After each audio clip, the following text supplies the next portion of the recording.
Hello to you. This is Jesse R. Johnson. This is part 3 of 3 parts. Please watch part 1 and part 2. Part 3 of the feeling of being to infinity. To begin, everyone engages in this rather primitive effort of transference, because you are not responsible for yourselves. Having made this act of transference, everything you do then, everything you do religiously, philosophically, and so forth, is something that you must transcend. You must transcend your religions and your philosophies, insofar as all of that is merely an extension of your own irresponsible suffering, and in general, it all is. There clearly are moments in the great tradition, great individuals, great evidence here and there that truly are about the transference of conditional existence and about divine self-realization. But then there is all the rest of it. Just as you could say that the picture of human history and human her story has great moments and great individuals. But then there is all of the rest of it. And most of it is all the rest of it. And most of religion is all the rest of it. Most of the great tradition is all the rest of it. The product of human irresponsibility, egoity, or unhappiness. It is made out of the same state that you, in this very homely, ordinary moment, acknowledge to be the case of obstructed feelings. If you will continue to observe it, you will discover that you are not merely chronically limited in feeling or unhappy, but you are doing it. You are doing that. You do not have to be limited in your feelings, but you are just doing that. You are a system that is producing that unnecessarily. If you don't want to be unhappy, then don't do that anymore.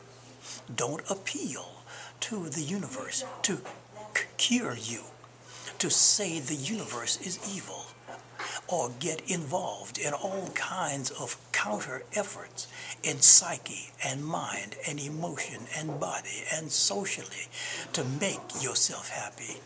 If you are already unhappy, you cannot get happy by any of your own efforts, any of that.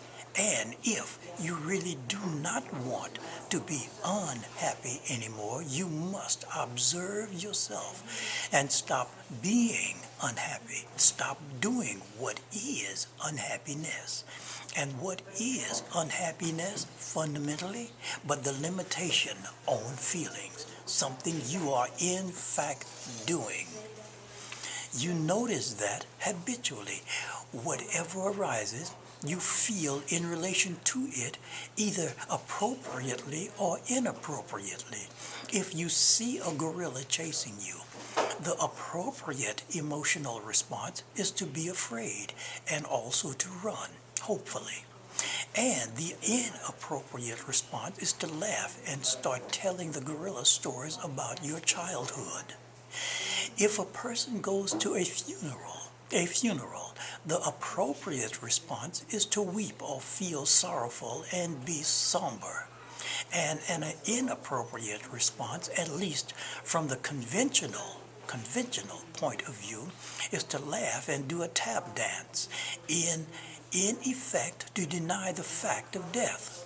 What I am suggesting is that appropriate response, or what one might call appropriate affect, is at best is only a logical style of limited emotion relative to some apparent fact. It is not feeling without limit. It is the limitation of feeling, even though it is appropriate. And likewise, Inappropriate emotional responses are limitations on feeling clearly. In other words, no matter what arises, whether you need to react appropriately or inappropriately from a conventional point of view, you always present yourself as a limit on feeling.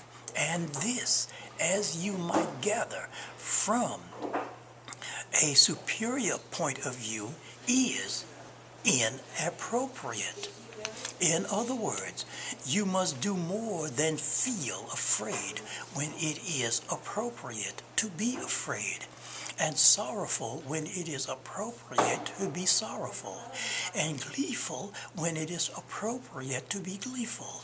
You must feel completely, without obstruction, without contraction, in which case you will not merely be afraid or angry or sorrowful. You will feel anger, sorrow, fear, and what have you, and that which is causing or suggesting to you to be angry, sorrowful, fearful, and so forth. And by being completely free to feel these things, you will not merely dramatize these feelings, although you might tend also to continue to dramatize them to some degree, but you will simply feel to infinity. The feeling of the appropriate emotion will become feeling itself. Eventually, it will become feeling simply, or feeling without obstruction, or feeling to infinity. Remarkably enough, the reason you are so disturbed about the facts of life that might make you fearful, sorrowful, angry, and so forth, is that whenever something arises that you might appropriately be angry, fearful, and so forth about, you do not feel it completely.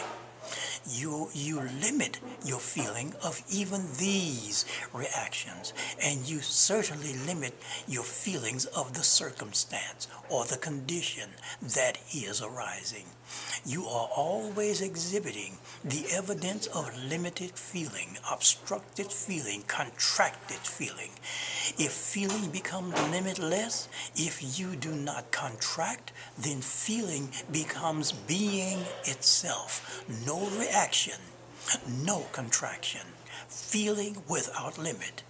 That feeling goes beyond fear, beyond sorrow, beyond anger, beyond every single form of negativity, beyond emotion and conventional happiness, and it goes beyond conventional loving attitudes. What is it? It is love, bliss.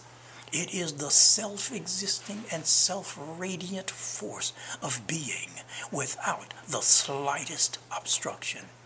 It is divine, supreme divine enlightenment. It divinely transfigures the body-mind and becomes a power, a great power, and in fact the greatest power that can ever be.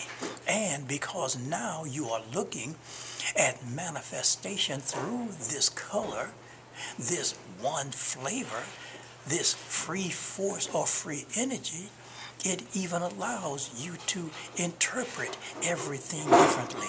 Now you will not be saying that manifest existence is evil or suffering or sinful, or that others are unloving, that we are mortal, that we are going to die, that it is a terrible life, and so forth. You will not be saying such things. Instead, you will regard all of manifest existence to be pervaded by the genuine article, love, bliss. Not merely bliss coming at you from every direction, but love, bliss, self-existing, self-radiant, radiating from every direction in the place where you stand as you, and everywhere altogether. It has no center. It has no bounds. It has no limits.